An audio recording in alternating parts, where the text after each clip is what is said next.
This video is sponsored by Card Kingdom. If you click on the link in the description below, it'll take you to their store and they'll know I sent you there.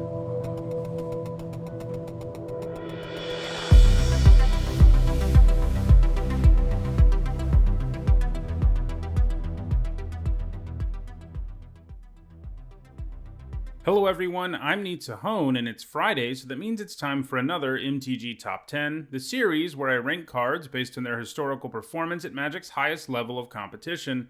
At least, that's what most of these videos do. This time around, I'm taking a break from the more empirical analysis, and instead I'm doing a video that is largely based on my own opinion. I have done worst videos for all the card types, but it's been a while since I last did one. And today, I'm delving back into talking about terrible Magic cards instead of the best ones, and I'm going to give my picks for the 10 worst multicolored cards in the entire 27-year history of Magic. While my opinion is the primary factor in whether and where these cards appear on this list, my opinion was also somewhat informed by two criteria. A card could not be on this list if it had ever had a Premier Event Top 8, and it also couldn't be on this list if it had a considerable amount of play in EDH. A card probably can't really be considered one of the worst ever if either of those things are true. So yeah, multicolored cards usually tend to be more powerful for their mana cost than monocolored cards for the obvious reason that getting the mana to pay for them is harder. But in this video, we're going to see 10 cards that are terrible despite having a tricky mana cost. Alright, let's get to the list. At number 10, I have Merfolk of the Depths. So most of the cards in this list are harder to cast because they're multicolored, but Merfolk of the Depths is an exception to that because it costs blue-green hybrid mana, so it's actually easier to cast than a monocolored card. However, that doesn't do enough to save this card from being terrible. 6 mana for a 4/2 with flash is terrible on the vanilla test. It would be true if it only asked for generic mana, and it is true here. The great thing about Flash is that sometimes you can play your creature after your opponent attacks you, and then block and kill their creature with your Flash creature. Merfolk of the Depths isn't good at that. First, you have to leave 6 mana up for it, which is a huge amount, so it isn't going to come as a surprise to your opponent that you do something. Second, it only has 2 toughness, so it will virtually never be coming down, blocking, and surviving combat. Trading with it will almost never be a good deal either because most things just cost less than 6 mana, so you're going to be behind in that sense. Despite having one of the game's most popular creature types, Merfolk of the Depths is almost never played in EDH, appearing in only 20 decks out of 109,000 plus on EDHREC, and I'm pretty sure those people are doing it wrong. At number 9, I have Martyrs' Tomb. This 4-mana enchantment can prevent damage done to your creatures. 1 damage at a time, and it doesn't even cost mana to do it. Of course, you do have to pay life, and 2 life to prevent 1 damage done to a creature is normally going to be a terrible exchange rate. Heck, even though the activated ability doesn't actually cost mana, you have to remember that this costs 4 to cast in the first place. So you're actually paying 4 mana and 8 life to prevent 4 damage, for example. Ouch. Sure, sometimes that can help save a creature and can really be a thorn in the side of your opponent, but it just isn't impactful enough, consistently enough, to make the cost of mana and life worth it. At number 8, I have Malicious Advice, a card that has the distinction of having also made my list of the worst instants. This card does have some narrow applications where it can actually have an impact on the game, but it's too narrow and too costly to make it ever worth running. Not only do you have to have 2 colors of mana and pay a mana for every creature, artifact, or land you tap down, you also have to pay life. If it only had you pay mana, it still wouldn't be especially good, but it at least would have avoided this list. There are just so many better ways to tap down your opponent's board that are both more efficient and don't require you to pay a ton of life, and for that reason, almost no one plays Malicious Advice in EDH. At number 7, I have Segmented Worm. A 5-mana 5/5 that costs both red and green, but also has some text. That text has to be upside, right?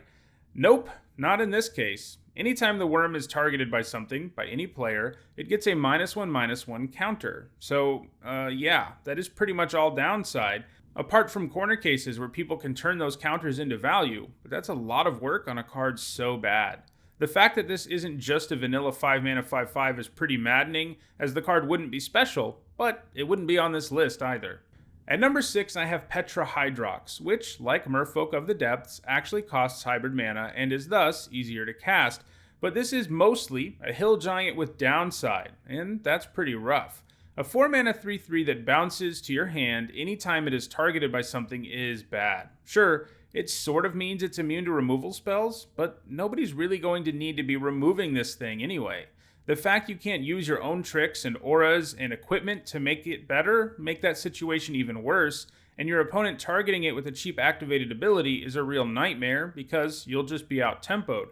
It seems like with both Merfolk and Petra Hydrox, they were a little bit concerned with producing hybrid mana cards that were too powerful, but they went a little bit too far in both of these cases. At number 5, I have Wraith Strangler. What a waste of a super cool name this card was.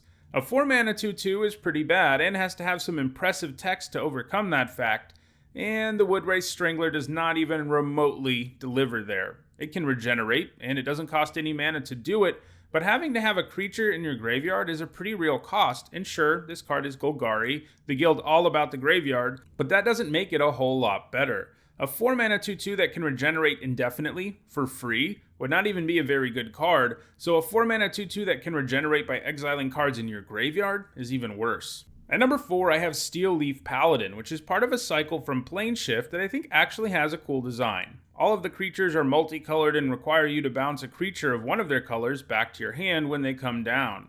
Cards like Cavern Harpy and Lava Zombie are part of this cycle, but as you can see with those two cards, you're getting a cheap, efficient creature out of the deal.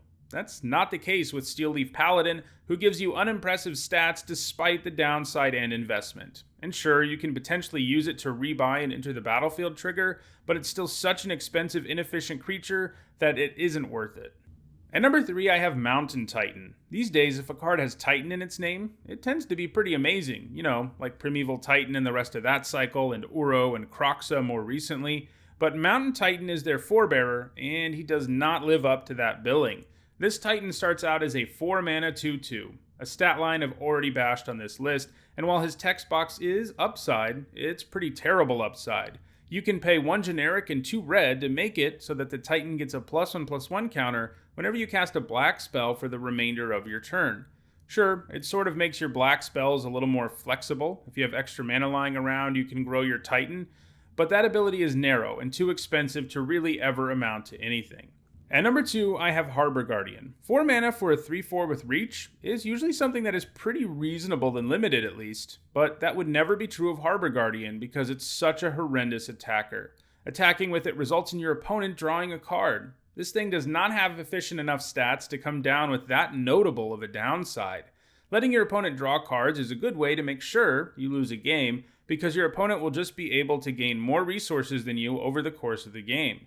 For Harbor Guardian to make any sense, it would need to be way more efficient or at least punish the opponent for drawing cards or something like that. Of course, that would be weird for a blue-white card, but hey, so is Reach. The early days of Magic were wacky. Also, this card is a huge flavor fail. The flavor text seems to indicate that its job is to watch the harbor and collect money from traders, but the card doesn't tax the opponent at all. It's more like Harbor Guardian pays traders for coming to do business in its harbor. And at number 1, well, it's a bunch of Legends from Legends. Legends was the first set to feature both multicolored cards and legendary cards, and you can tell that this was their first attempt at both of those, because for the most part, it did not go well. These cards were hard to cast but had restrictive rules placed on them for being Legends, yet many of them are terrible. There are a few good ones in the set to be sure, but there are several bad ones too, and I think the ones I have here are the worst of the bunch.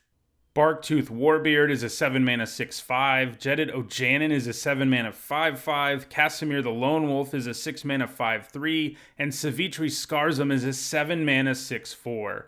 Even by the power level of creatures in the early days of the game, these cards are terrible. And again, even if they cost colorless mana, these would all be bad cards, so certainly making them multicolored cards is a bit much.